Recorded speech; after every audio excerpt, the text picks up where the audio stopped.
ତାମିଲନାଡୁର ମୁଖ୍ୟମନ୍ତ୍ରୀ ଦଲାପତି ବିଜୟ ଆଉ ଓଡ଼ିଶାର ମୁଖ୍ୟମନ୍ତ୍ରୀ ମୋହନ ଚରଣ ମାଝୀ ଆଙ୍କ ଭିତରେ ଫରକ କଣ ଜାଣନ୍ତି? ମୋହନ ଚରଣ ମାଝୀ ହେଉଛନ୍ତି ଜଣେ ଅଭିଜ୍ଞ ରାଜନେତା ଆଉ ଦଲାପତି ବିଜୟ ହେଉଛନ୍ତି ଜଣେ ସୁପରଷ୍ଟାର।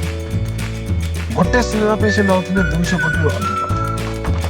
ପଇସାର ଗୋଟେ ଟଙ୍କା ବି ତାଙ୍କର ଆବଶ୍ୟକ ନଥିଲା, ତଥାପି ସେ ରାଜନୀତି କଲେ ଆଉ ଜୀବନରେ ପ୍ରଥମ ଥର ପାଇଁ ସେ ମୁଖ୍ୟମନ୍ତ୍ରୀ ହେଲେ, ନା କେତେବେଳେ ଏମଏଲଏ ହେଇଥିଲେ, ନା କେତେବେଳେ ମନ୍ତ୍ରୀ ହେଇଥିଲେ। ମୁଁ ସେ କଥା କହିବା ପାଇଁ ଚାହୁଁଛି, ଯୋଉମାନଙ୍କର ଜ୍ଞାନ ଅଛି ରାଜନୀତିରେ, ଯୋଉମାନେ ରାଜନୀତି ଆଗରୁ କରୁଥିଲେ, ରାଜନୀତି ବିଷୟରେ ଜାଣିଛନ୍ତି, ସେମାନେ ଯାହା ନ କରିପାରୁଛନ୍ତି ଦଲାପତି ବିଜୟ ତାମିଲନାଡୁର ମୁଖ୍ୟମନ୍ତ୍ରୀ ତାର 100 ଗୁଣ ଅଧିକ କରିକି ଦେଖାଉଛନ୍ତି।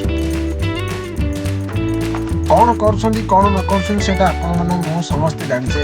ସୋସିଆଲ ମିଡିଆରେ ସବୁଆଡେ ଭାଇରାଲ ହଉଛି ଦଲାପତି ବିଜୟ ତାଙ୍କ ଷ୍ଟେଟ୍ ପାଇଁ କଣ କରୁଛନ୍ତି। କିନ୍ତୁ ମୁଁ ଗୋଟିଏ କଥା କହିବି, ଏଜୁକେସନକୁ ସେ ତାଙ୍କ ଷ୍ଟେଟ୍ରେ ଏମିତି କରିଛନ୍ତି, ପ୍ରତ୍ୟେକ ନେତାଙ୍କ ପିଲା ଗଭର୍ଣ୍ଣମେଣ୍ଟ ସ୍କୁଲରେ ପାଠ ପଢିବେ, ଯାହାଦ୍ୱାରା ଶିକ୍ଷକ ମାନେ ଏବଂ ଶିକ୍ଷାର ଅଧିକାରରେ ଥିବା ଅଧିକାରୀ ମାନେ ସମସ୍ତେ ପିଲାଙ୍କ ଏଜୁକେସନ ପ୍ରତି ଧ୍ୟାନ ଦେବେ।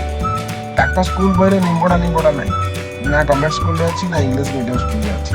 କାହିଁକି ନା ସେଠି ଟିଚର ମାନେ ଜାଣିଛନ୍ତି କି ଆମ ସ୍କୁଲରେ ମନ୍ତ୍ରୀ ମାନଙ୍କ ପିଲା ପାଠ ପଢୁଛନ୍ତି, ଆଉ ଆମ ସ୍କୁଲରେ ଆଉ ଆମ ଷ୍ଟେଟ୍ରେ ଆମ ମୁଖ୍ୟମନ୍ତ୍ରୀଙ୍କ ପିଲା ସେଣ୍ଟ୍ରାଲ ସ୍କୁଲରେ ପାଠ ପଢୁଛନ୍ତି।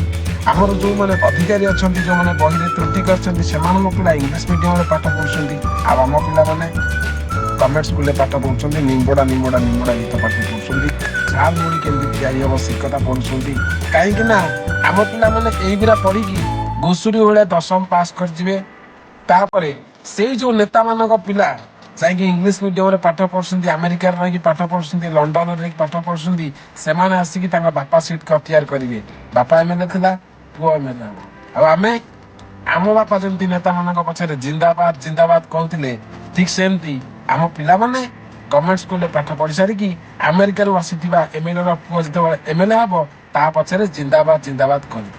ତାର ସବୁଠୁ ବଡ କାରଣ ହଉଛି ଏଇଟା କି ଆମେ ମାନେ ଯେତେ ଦିନ ଯାଏ ନିଜକୁ ଠିକ ସେ ନ ଚିହ୍ନିଛେ, ଆମ ସରକାର ଆମକୁ ସେମିତି ଲୁଟିବ।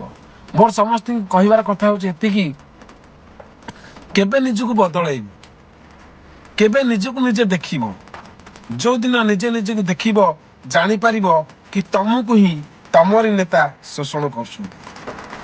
ମୋ ଭାଇ ମାନେ ମୁଁ ରିକ୍ୱେଷ୍ଟ କରିବି, ସରକାର ଯାହା କରୁଛନ୍ତି କରନ୍ତୁ କିମ୍ବା ନ କରନ୍ତୁ, ହେଲେ ନିଜେ କିଛି କର, ଯାହା ନିଜ ପରିବାର ପାଇଁ, ନିଜ ଭବିଷ୍ୟତ ପାଇଁ।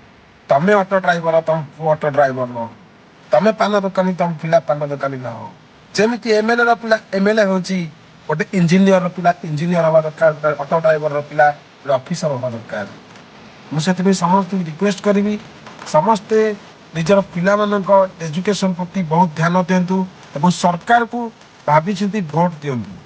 କୋଉ ବିଜେଡି ଆମର ନୁହଁ, କୋଉ କଂଗ୍ରେସ ଆମର ନୁହଁ, କୋଉ ବିଜେପି ଆମର ନୁହଁ। ସମସ୍ତେ ନିଜ ଫାଇଦା ପାଇଁ ଆସିକି ମଇଦାନରେ ଲଢେଇ କରନ୍ତୁ।